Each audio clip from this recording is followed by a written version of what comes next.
बार मुकाबला काफी कांटे का है। और लोकसभा चुनाव का रिजल्ट याद करिए, एक तरफ 31 और 17 का स्कोर और दूसरी तरफ 17 सीटों से 178 से 200, एकदम पलट दिया चुनाव। अगर यह एग्जिट पोल सही होता है तो एनडीए ने वोट परसेंट, एक्सिस माई इंडिया का एग्जिट पोल कह रहा है एनडीए को 48% वोट मिल सकते हैं, 48%, और इंडिया गठबंधन को मिल सकता है 37%, 37% वोट, और अदर्स को मिलेंगे 15% वोट। 48%, यानी बीजेपी हमेशा जो कहती थी कि हम 50% वोट टारगेट करते हैं, ऐसा लगता है महाराष्ट्र में एनडीए का 48 तक पहुंचना बीजेपी के लिए बहुत सुखदायक होगा, बहुत संतोष देगा बीजेपी को।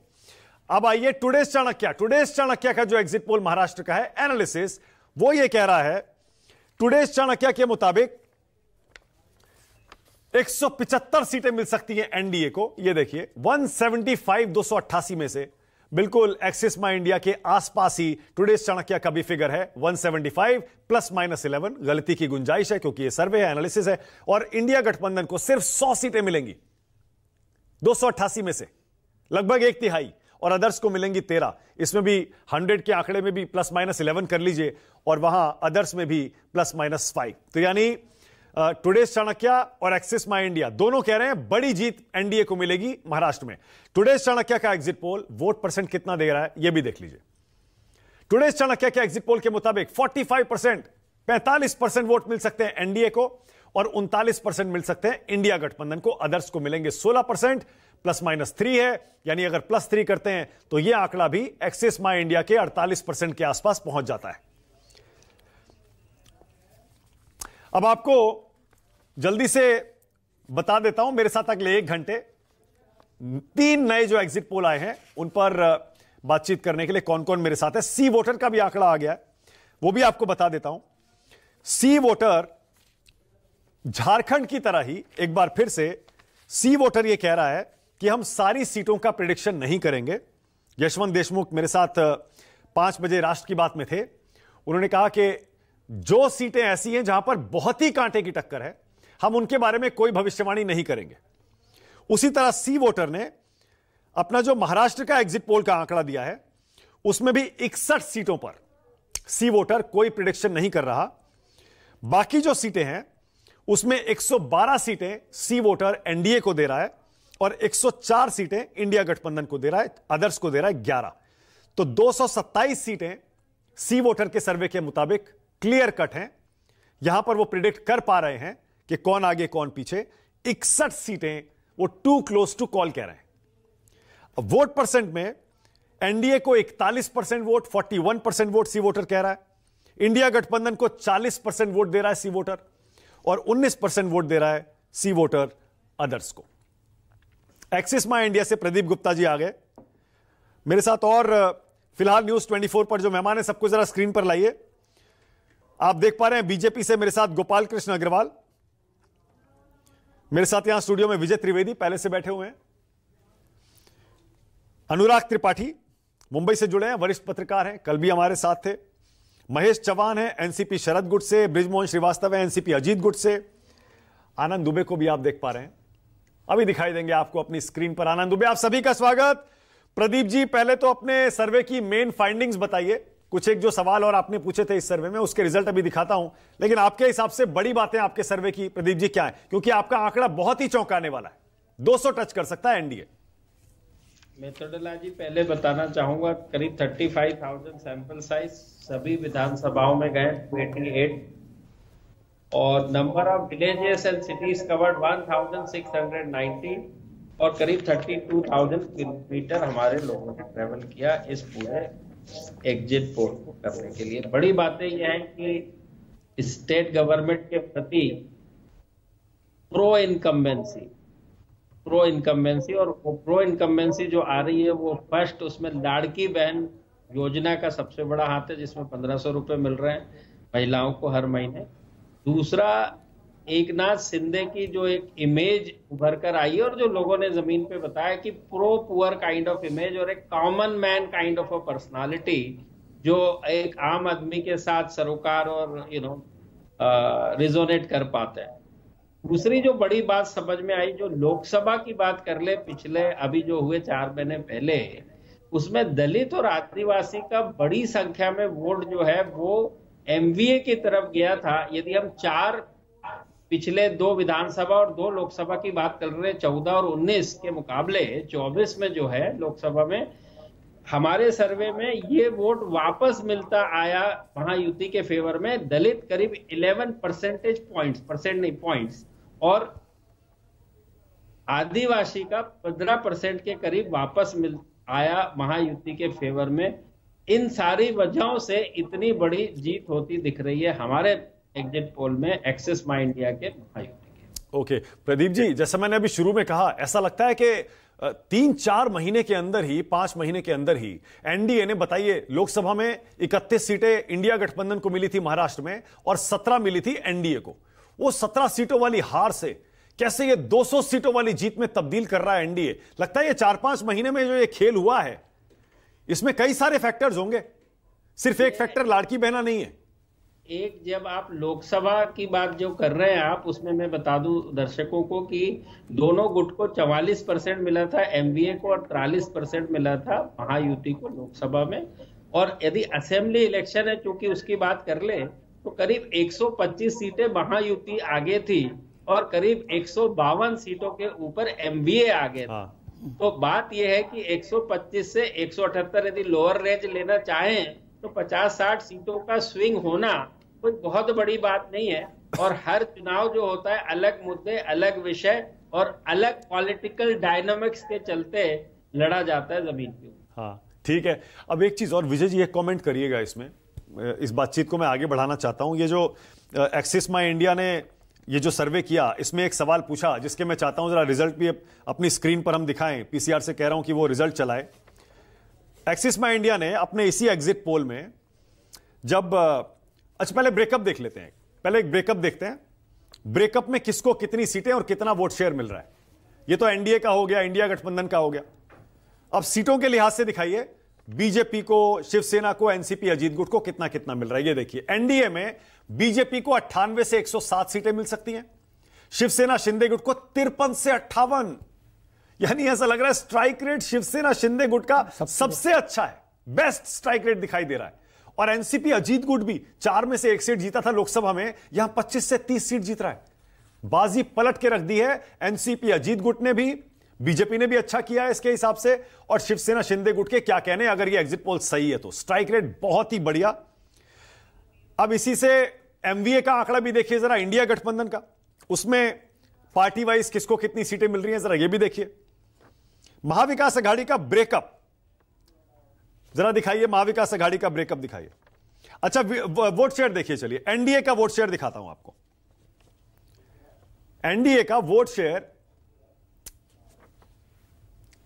48%, 37%, ये तो हो गया वोट शेयर इसका। अब सीट पार्टी वाइज जो वोट शेयर है, बीजेपी को 27% वोट मिल रहे हैं, शिवसेना शिंदे गुट को 13% वोट मिल रहे हैं, अजीत गुट को 7% वोट मिल रहा है और अन्य को 1% वोट मिल रहा है। 27% बीजेपी को, शिवसेना शिंदे गुट को 13%, अजीत गुट को 7%। अब एक और दिलचस्प आंकड़ा जिसका जिक्र अभी प्रदीप जी ने किया, विजय जी मैं चाह रहा हूं उस पर कमेंट करिएगा। जब लोगों से यह पूछा इस सर्वे में प्रदीप गुप्ता जी की टीम ने कि मुख्यमंत्री के पद पर आप किसे देखना चाहेंगे, 31% लोगों ने, 31% लोगों ने कहा कि हम एकनाथ शिंदे को सीएम देखना चाहते हैं। वाकई हैरान करने वाला, यह चौंकाने वाला आंकड़ा है। उद्धव ठाकरे के लिए 18% लोगों ने अपना हाथ खड़ा किया। देवेंद्र फडणवीस को सीएम सिर्फ 12% लोग देखना चाहते हैं, 5% लोग शरद पवार को देखना चाहते हैं और 2% लोग अजीत पवार को देखना चाहते हैं। अब जरा विजय जी मैं चाह रहा हूं इस पर कमेंट करिए। लोग कहते थे ना, बीजेपी पर तंज कसते थे कि बताइए शिंदे जी को सीएम बनाना पड़ा, शिंदे जी के सामने झुकना पड़ा, फडणवीस को डिप्टी सीएम बनना पड़ा। यह नतीजा देखकर तो ऐसा लगता है कि वो मास्टर स्ट्रोक था विजय जी। बिल्कुल सही मास्टर स्ट्रोक था, पूरा चुनाव पलट दिया। पूरा चुनाव पलट दिया। वैसे तो वो मास्टर स्ट्रोक उस समय भी था क्योंकि उसने पूरी महाराष्ट्र की राजनीति को बदल दिया। उद्धव ठाकरे जैसी जो शिवसेना, जो विचार वाली पार्टी थी, शिवसैनिकों वाली पार्टी थी, उसको तोड़ देना एक बड़ा काम है और उसी से ये सारी चीजें बदल गई है, क्योंकि शिवसेना अकेले होते तो उससे लड़ना थोड़ा सा मुश्किल काम होता। उसको दो हिस्सों में बांट देना वो महत्वपूर्ण हुआ, और उसका मास्टर स्ट्रोक ये है कि शिवसेना अब तो ये वाला भी मुद्दा जो नकली असली का है, एकनाथ शिंदे साहब ने साबित कर दिया है। यदि अगर ये आंकड़े सही है, हाँ, प्रदीप गुप्ता साहब की बात को सही माने तो एकनाथ शिंदे ने बता दिया कि वही सही शिवसैनिक है, और कायदे से कहें तो सही नेता वही है, असली नेता हाँ, वही है। लग तो रहा है एनडीए में भी आंकड़े तो यही कह रहे हैं। NDA प्रदीप में जी भी सही है ना? असली नकली की लड़ाई प्रदीप जी कम से कम शिवसेना के संबंध में क्लियर हो गई क्या?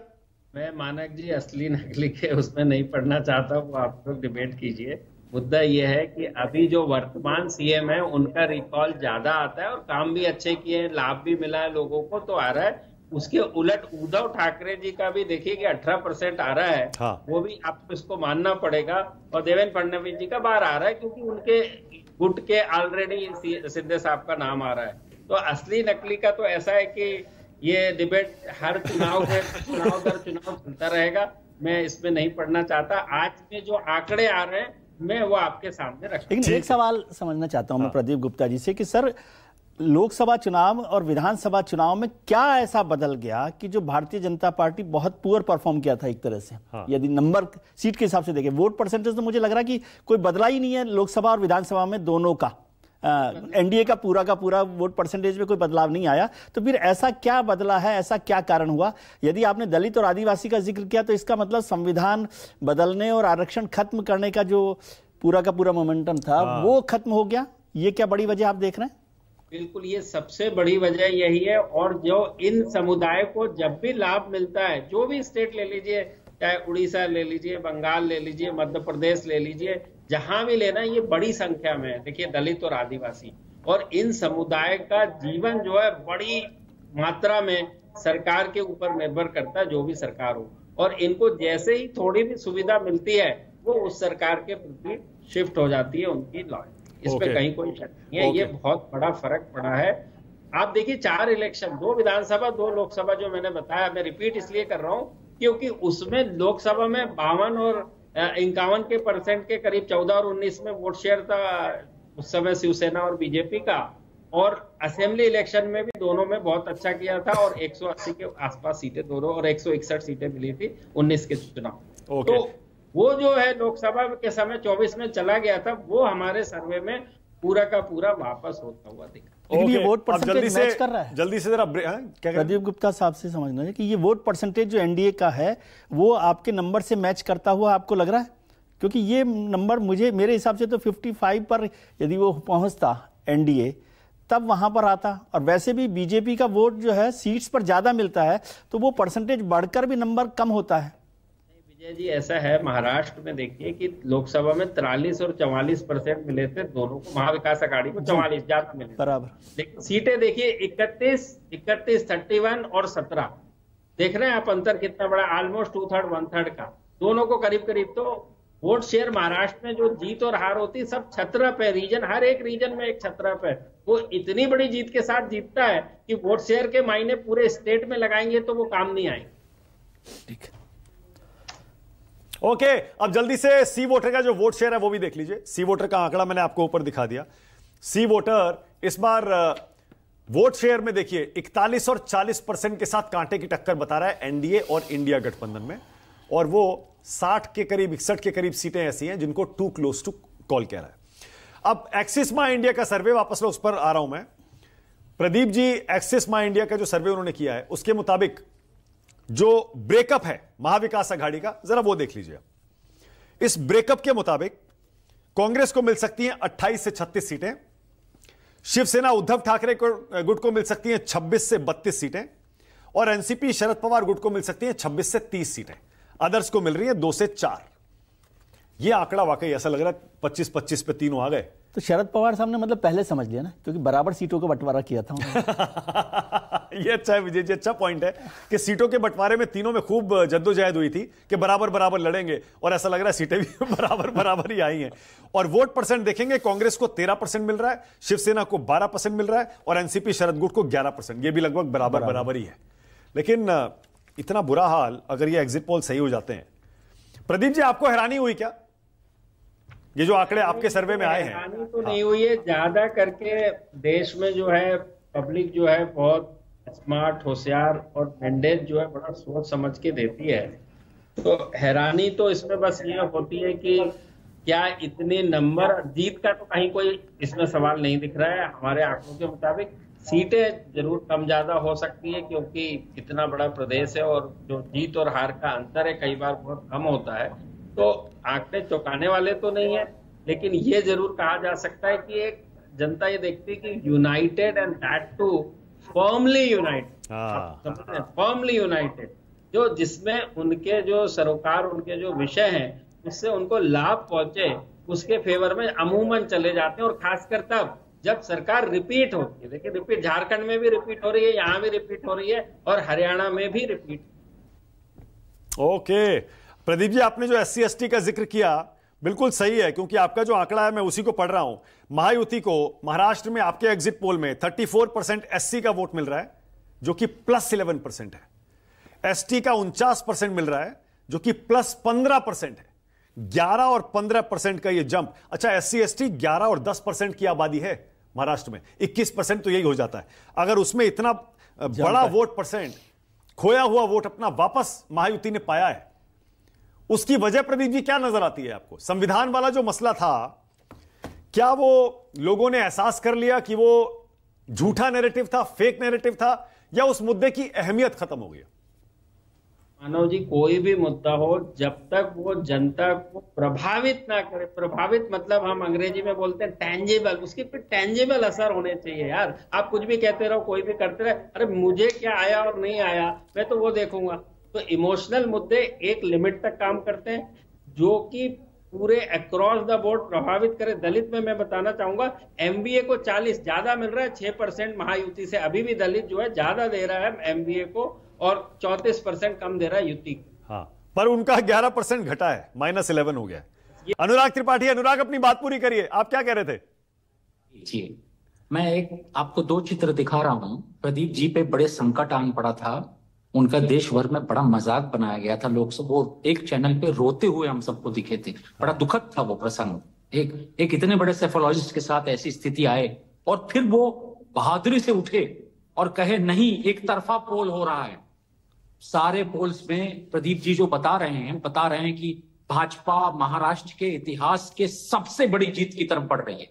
ऐसी जीत, और कांग्रेस और उसका गठबंधन और उद्धव ठाकरे अपने लोएस्ट एवर फिगर पे भाई साहब पहुंच रहे हैं। ये प्रदीप जी बोल रहे हैं।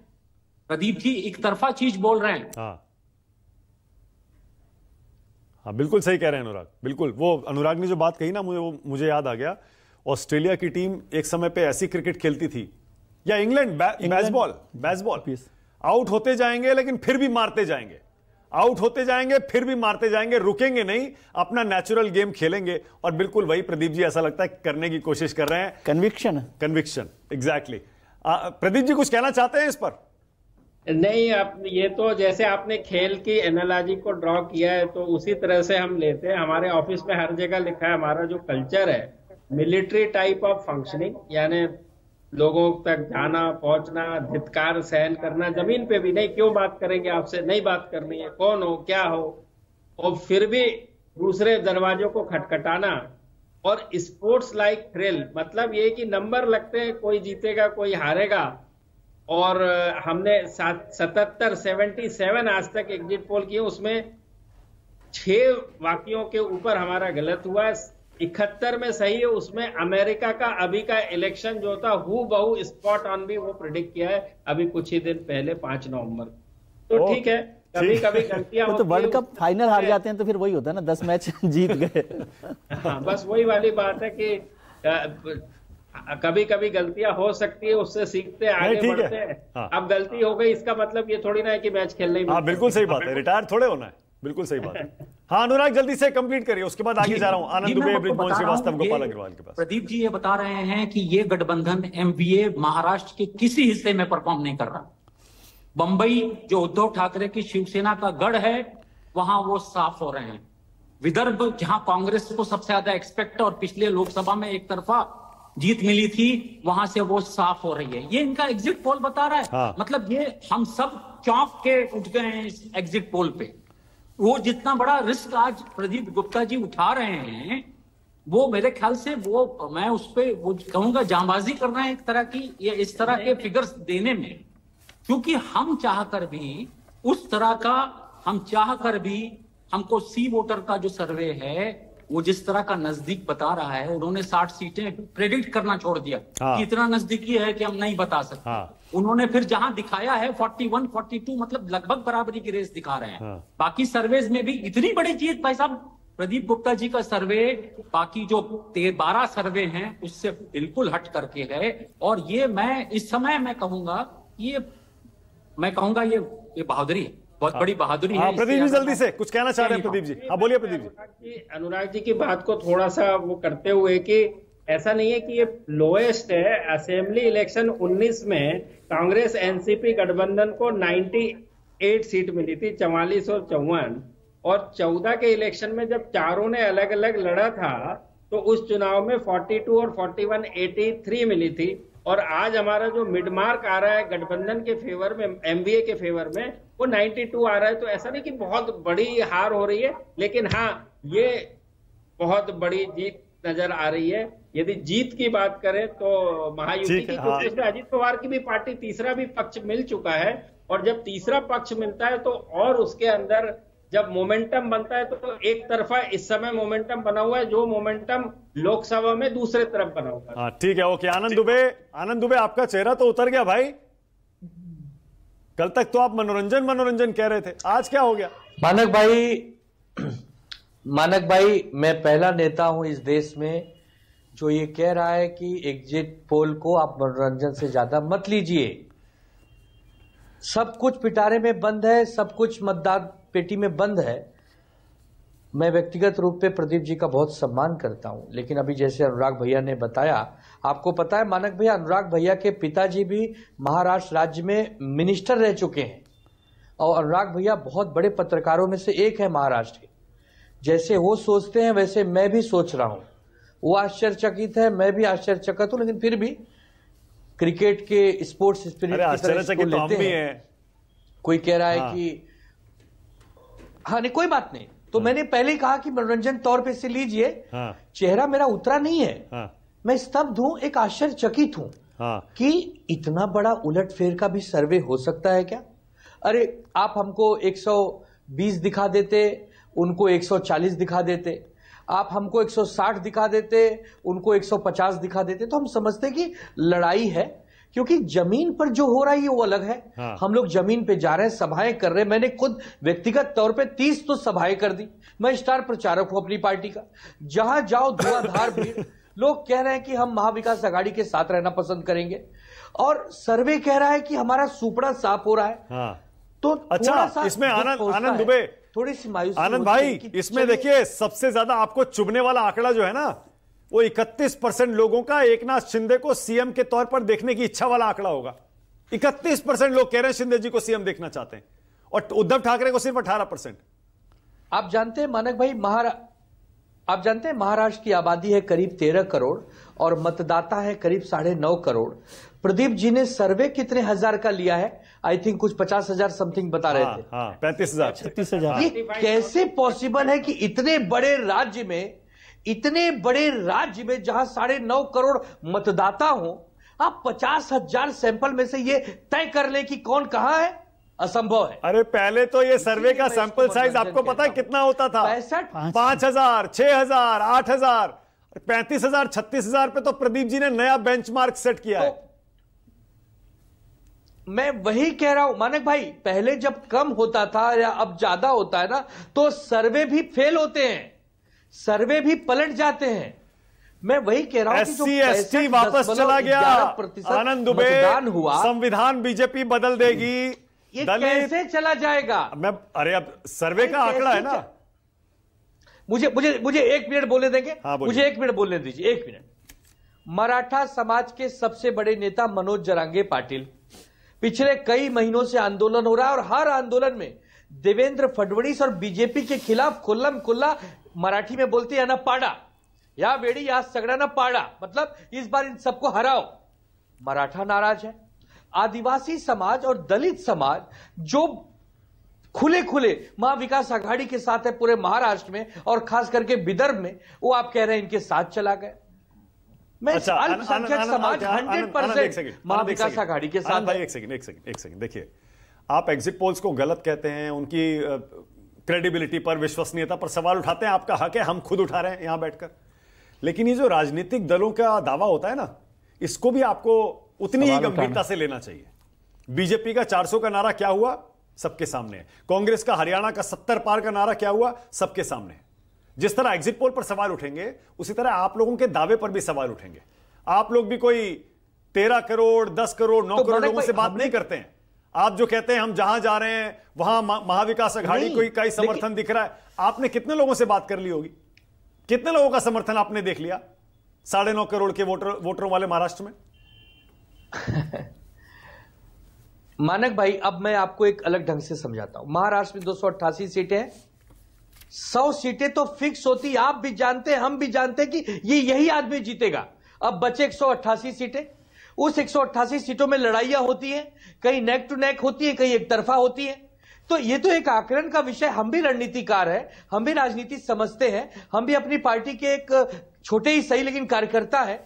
जिस प्रकार का प्रदीप जी सर्वे दिखा रहे हैं, अनुराग भाई ने जैसे कहा कि ये बहुत बड़ा जोखिम ले रहे हैं, और इस जोखिम के लिए मैं इनको धन्यवाद देता हूं कि आज भी बस एक आंकड़ा और बता रहा हूं, इसी सर्वे का एक और आंकड़ा बता रहा हूं। गोपाल कृष्ण अग्रवाल, एक सेकंड में आ रहा हूं बृजमोहन जी। बस यह आंकड़ा यह कहता है कि 32% लोगों ने इस बार महाराष्ट्र के चुनाव में विकास के नाम पर वोट दिया है। 32%। प्रदीप जी, ये 32% का आंकड़ा क्या कहता है?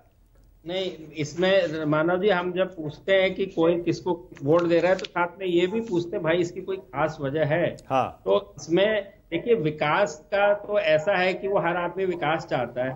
आपको देखना चाहिए जो महायुति का वोटर है उसमें पहला नंबर है 38% विकास, वो तो ठीक है। हाँ। 16% लाड़की बहन योजना का लाभ मिला और 11% एकनाथ शिंदे सरकार द्वारा अच्छा काम हुआ, 11, ये दूसरे नंबर। और पसंदीदा पार्टी यानी पार्टी वफादार लॉयलिस्ट वोटर 10%, ये 3 नंबर बड़े हैं महायुति के। महाविकास आघाड़ी का जो 100% वोट है उसमें 26% अगेन विकास, 16% पसंदीदा पार्टी, और परिवर्तन होना चाहिए 19%, और महंगाई है करीब 8%, और पूर्व मुख्यमंत्री उद्धव ठाकरे जी के कारण 5%। इसको इस लिहाज से देखा। ओके। गोपाल कृष्ण अग्रवाल, गोपाल भाई, आप तो बम होंगे। ये जो 2-3 सर्वे आज आए हैं, इसमें 2 तो आपको 200 तक टच करवा रहे हैं। आपको अपने इंटरनल सर्वे में भी ऐसी उम्मीद थी क्या?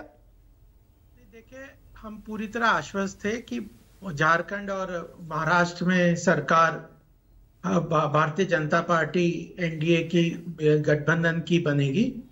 और अल्टीमेटली देखिए, पिछली बार 2024 में जो फॉल्स नैरेटिव है, आपने भी कहा, यह जनता अब बहुत मैच्योर हो चुकी है।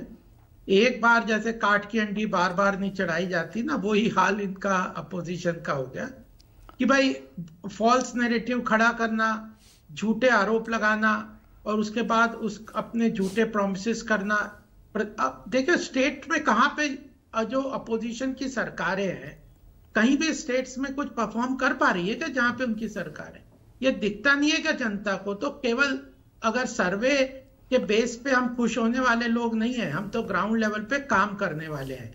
पिछली बार भी जो हुआ वो भी है, लेकिन अल्टीमेटली खुश तो हम परसों ही होंगे गोपाल जी। जब गोपाल जी देखिए, गोपाल जी आपके लिए खुश होने वाला आंकड़ा तो दे दिया प्रदीप जी ने, लेकिन उसमें एक खुश तो हम परसों ही मनाएंगे। हाँ, वो ठीक है, लेकिन उसमें उन्होंने एक ऐसा आंकड़ा भी दिया है जिसने आपके माथे की लकीरें जो है वो बढ़ा दी होंगी।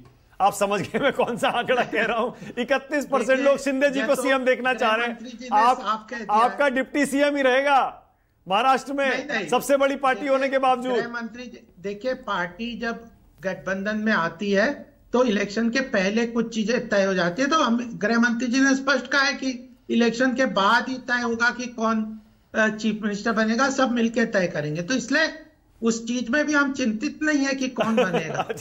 उनके नेतृत्व में हमने काम किया, अच्छा काम किया उन्होंने, उनका स्वागत है, उनका अभिनंदन है। और अभी जैसे ये आपके आंकड़े आ रहे हैं, ग्राउंड लेवल पे भी उनका अच्छा लोगों का प्रेम स्नेह है।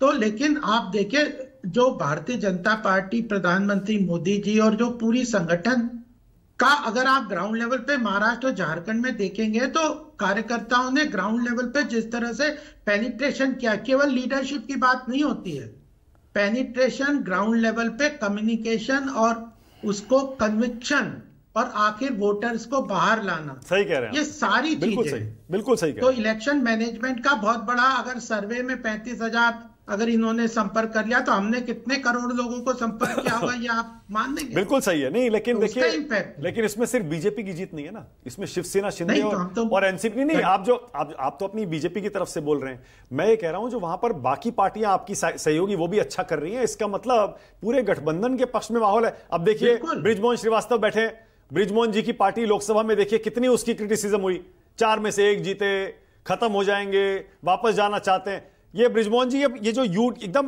नहीं तो गठबंधन ने तो मानक जी इसीलिए बनाया कि हम ग्राउंड लेवल की चीजों को समझ रहे हैं। नहीं बिल्कुल तो बृजमोहन श्रीवास्तव, हाँ बृजमोहन जी जरा बताइए, अगर ये सच हो रहा है तो किस वजह से हो रहा है? मानक भाई देखिए, मुझे 2-3 बातें हम लोग भी रहे। एक बात बहुत साफ थी, एकनाथ शिंदे सर इससे 2.5 साल फैसले लिए। अरे जी आवाज गूंज रही। हाँ एक सेकंड, आवाज आपकी ठीक से आ भी नहीं रही है, मैं उसे ठीक करवा रहा हूं। प्रदीप जी आप इस पर कुछ बोलना चाहते हैं? मैंने सही कहा ना, अब बीजेपी के लिए महाराष्ट्र में शिंदे जी को हटाना मुश्किल हो जाएगी अगर वो जीतते हैं तो। नहीं देखिए, परफॉर्मिंग सीएम कोई भी होते हैं और खासकर जब इतनी बड़ी जीत, इतनी बड़ी हार के बाद लेके आते हैं तो नेचुरल है, सोचना तो पड़ेगा सभी। अनुराग आपको भी ऐसा लगता है अगर ये आंकड़े सही हैं तो शिंदे जी बनेंगे फिर तो? मैं उस बारे में भी कहूंगा कि बीजेपी नॉन परफॉर्मर है इस पूरे परफॉर्मेंस में। बीजेपी के 105 विधायक हैं, हाँ। वो 149 सीटें लड़ रही है और वो बहुत बुरा परफॉर्म कर रही है, अपने आंकड़े से नीचे जा रही बीजेपी। और 40 विधायकों वाले शिंदे साहब जो हैं वो 54 और 58 सीट की तरफ जा रहे हैं। तो इसमें और बीजेपी का जो पोस्टर बॉय, पूरा मानना बीजेपी के जो पोस्टर बॉय, बीजेपी के जो पोस्टर, ऐसा मुझे बोलने दीजिए, बीजेपी के जो पोस्टर बॉय हैं, है ना, तो मोदी का मैजिक नहीं चल रहा। महाराष्ट्र में सिर्फ एकनाथ शिंदे का मैजिक चल रहा है। बीजेपी के सर्वोच्च नेता और एकमात्र नेता फडणवीस को सिर्फ 12% लोग पसंद कर रहे हैं सीएम के तौर पर। तो बीजेपी का ग्राफ, ये जीत अगर ये आंकड़ा है और ये जीत है, ये सही है, तो बीजेपी का बहुत बुरा हाल हो रहा है इस चुनाव में। हाँ। उसका गठबंधन जीत रहा है लेकिन बीजेपी का परफॉर्मेंस बहुत नीचे आ रहा है। हाँ ओके, हाँ ब्रिजमोहन जी सुन पा रहे हैं क्या? नहीं। हाँ ब्रिजमोहन जी बोलिए, ये कमबैक कैसे किया आपने? देखिए कमबैक कैसे किया इसके लिए लगातार आपके यहाँ पे भी बोल ही रहा था। इसमें 2-3 बातें मानक भाई जिसको हमें समझना होगा। पहली बात, सरकार ने इस 20 साल में जितनी योजनाएं की वो कई सारी मांगे सालों से लंबित थी जिस पर सरकारों ने कोई फैसला नहीं किया। एकनाथ शिंदे साहब की सरकार ने उन सारी चीजों पर फैसला भी लिया और उनको बहुत ही शिद्दत के साथ इम्प्लीमेंट भी किया। तो लोगों ने इस बात को महसूस किया कि खाली घोषणाओं तक सीमित नहीं की सरकार, इसने उन चीजों को क्रियान्वित भी करने की पूरी शक्ति लगाई। पहला कारण जो मैं मानता हूं वो ये था। दूसरा कारण ये था कि जब लोकसभा के चुनाव में हम लोगों को वांछित परिणाम नहीं मिला तो हमारी तीनों पार्टियों के नेताओं ने बैठकर इस मुद्दे पर चर्चा भी की और यह तय किया कि हम अपने कार्यकर्ताओं को एकजुट करने के लिए लगातार कार्यकर्ताओं के समागम चलाएं। लगातार जिले स्तर पर हम कार्यकर्ताओं को लेकर बैठे, हमारी पार्टी के तीनों नेता भी वहां पहुंचे और उनके साथ हम एक संवाद पैदा करें। उस पूरी प्रक्रिया ने हमारे तीनों पार्टियों के कार्यकर्ताओं को एकजुट भी किया और उन्हें मोटिवेट भी किया एक साथ काम करने के लिए। तीसरा जो एक फैक्टर था कि हम लोग लगातार इस बात को कह रहे थे कि आने वाले दिनों में महाराष्ट्र के विकास के लिए अगर हम सोचते हैं तो जैसा कि जो परिणाम आया है, जो जिस सर्वे हुआ है 36% और 26% दोनों तरफ लोगों ने विकास की बात को अपनी सहमति दी है। तो हम लोग लगातार इस बात को कह रहे थे कि महाराष्ट्र की सरकार को अगर महाराष्ट्र में विकास के काम करना है तो हमको दिल्ली की सरकार के साथ चलना होगा, क्योंकि वहां पर 5 साल एनडीए की सरकार है और वहां पर आदरणीय नरेंद्र मोदी जी उसका नेतृत्व कर रहे हैं। इस बात को हमने बहुत ही शक्ति के साथ लोगों के बीच में रखा था और इस काम में हमारी पार्टी के तीनों दलों के जो नीचे के कार्यकर्ता थे उन्होंने भी इस बात को समझकर इसी बात को प्रचारित किया था। मैं ये मान के चलता हूं कि ये जो सामने जो चीजें आई है, मैं किसी भी सर्वे को नकारता नहीं हूं, और मैं ये भी कहता हूं कि हम लोग चुनाव जब लड़ते हैं तो हम लोग प्रैक्टिकल पॉलिटिक्स करते हैं। चुनाव लड़ने के बाद इस मुद्दे पे हम लोग बहुत कम चर्चा करते हैं कि कितनी सीटें आएंगी और क्या होगा, क्योंकि अब सारा मामला मशीन के अंदर बंद है। जो करना था उसको पहले करना होता है। हम लोग हमेशा हम हमेशा ये मान के चलते हैं कि हम तो जीतेंगे, हम तो सरकार बनाएंगे, क्योंकि अगर ये भाव ना हो तो फिर चुनाव आदमी लड़ेगा ही नहीं। हम लोग तो पहले ही दिन से बिल्कुल सही है। ओके, प्रदीप जी कुछ कहना चाह रहे हैं? हाँ प्रदीप जी बोलिए। नहीं, मैं अनुराग जी की बात को थोड़ी क्लैरिटी कर दूं कि बीजेपी खराब परफॉर्मेंस कर रही है। मैं बताना चाहता हूं, बीजेपी ने 149 सीट्स के ऊपर कंटेस्ट किया, जिसमें से मिड मार्क ले लीजिए 98 और 107 का 104। उसके मुताबिक 69% स्ट्राइक रेट है बीजेपी का, और शिंदे का, शिवसेना शिंदे का, जिन्होंने 81 सीट्स पे चुनाव लड़ा और मिड मार्क 55 ले लीजिए तो वो 67% है। उस लिहाज से बीजेपी का परफॉर्मेंस बेहतर है। रह गई बात सीएम की, तो जो भी वर्तमान सीएम होते हैं उनके प्रति रिकॉल होना बड़ा स्वाभाविक। ओके, यानी स्ट्राइक रेट बीजेपी का ही सबसे ज्यादा है। अगर ऐसा है विजय जी, तो मतलब मैं फिर से वही बात कह रहा हूं कि शिवसेना को तोड़ना, एनसीपी को तोड़ना, शिंदे जी को सीएम बनाना, देवेंद्र फडणवीस को डेप्यूटी सीएम बनाना, और लोकसभा चुनाव में हार के बाद लाड़की बहना और शिंदे जी को आगे करके उनके नेतृत्व में चुनाव लड़ना, यानी अपनी कार्ड बिल्कुल सही खेले बीजेपी ने। ये तो बिल्कुल, जब एकनाथ शिंदे जी को लिया और शिवसेना को तोड़ा है, वो भी एक बड़ी स्ट्रेटेजी के तौर पर ही मैं कह रहा हूं कि उसका बड़ा फायदा हुआ, और इसको सोच समझ कर ये फैसला किया होगा। और ये फैसला, एक तो मुश्किल काम होता है कि अपने मुख्यमंत्री को उप मुख्यमंत्री बनाना। पहली बात, ये लीडरशिप फैसला करे, और दूसरा वो लीडर भी मान जाए। आप कितनी पार्टी ऐसी बता सकते हैं जिसमें उप मुख्यमंत्री बन जाए कोई मुख्यमंत्री, और वो भी किसी दूसरी पार्टी के नेता के साथ में? तो ये एक बड़ा काम वहां पर हुआ है, और भारतीय जनता पार्टी मतलब ओवरऑल परफॉर्मेंस वैसा का वैसा ही कर रही है। लेकिन मैं गोपाल जी से एक चीज समझना चाहता हूं कि जब एकनाथ शिंदे साहब को वो कम सीटों पर मुख्यमंत्री बना सकते हैं, नीतीश कुमार जी को कम सीटों पर मुख्यमंत्री बना सकते हैं, तो उद्धव जी से ऐसी क्या नाराजगी थी? तब भी तो यही झगड़ा था खाली। नहीं, देखिए, उद्धव जी के साथ दूसरी बात थी। अल्टीमेटली जब बीच में बात ये हुई थी कि जो आपस में तय हुआ था उसमें कहीं ना कहीं वहां पे वो था, बैक स्टैबिंग हुई थी, जो जिस बात को उसमें ये था। देखिए, अल्टीमेटली उद्धव जी के साथ कोई डिफरेंस नहीं है, ये नहीं है। लेकिन जिस तरह का जो उस समय की सरकार चली थी, उसमें जो उभर के आ रही थी बातें, वो कंड्यूसिव नहीं थी कि एक गठबंधन के लिए जो जिस तरह से चलना चाहिए। अच्छा, ओके। अब गोपाल जी ने देखिए इशारों में एक शब्द आजकल तो हम लोग सुनते हैं ना, गोपाल जी ने कहते नहीं उद्धव जी के साथ ऐसा कोई बात नहीं। इसका मतलब यह है कि अगर शिंदे जी को सीएम बीजेपी ना बनाना चाहे और वो अड़ जाएं, तो बीजेपी के पास एक विकल्प भी है। नहीं, लेकिन यानी शिंदे जी ब्लैकमेलिंग नहीं कर पाएंगे कि मुझे बनाइए, नहीं तो मैं तो चला। वो कहेंगे अच्छा ठीक है, जैसे 2014 में हुआ था, उद्धव ठाकरे ने साफ साफ कह दिया कि भैया हम नहीं है साथ में। तो एनसीपी ने असेंबली में बीजेपी को सपोर्ट करके सरकार बचा दी थी, और फिर उसके बाद एंड में उद्धव ठाकरे को बीजेपी के साथ आना ही पड़ा था, बीजेपी की शर्तों पर, क्योंकि बीजेपी के पास एनसीपी का विकल्प था। इसीलिए गोपाल जी की बात से मैंने वो पकड़ा। बिल्कुल, ये तो महाराष्ट्र में largest party Bharatiya Janata party है, उसको प्रमुखता से मानना ही पड़ेगा किसी भी उस पे, नेशनल लेवल पे। अगर उस स्टेटस को आप नहीं एक्सेप्ट करेंगे तो कैसे चलेगा? नहीं, अरे नहीं, तो मान रहे हो तो आंकड़े हैं गोपाल जी, सब जानते हैं, आंकड़ों को डिनाई नहीं कर सकते। लेकिन फैक्ट ये भी है कि आपने सबसे बड़ी पार्टी होने के बावजूद एक छोटे सहयोगी को आपने सीएम बनाया, आपको बनाना पड़ा इस बार। लेकिन क्या बीजेपी के सामने, अगर ये आंकड़े सही हो जाते हैं जो प्रदीप जी का एक्सिस माई इंडिया दे रहा है या जो टुडेज चाणक्य दे रहा है,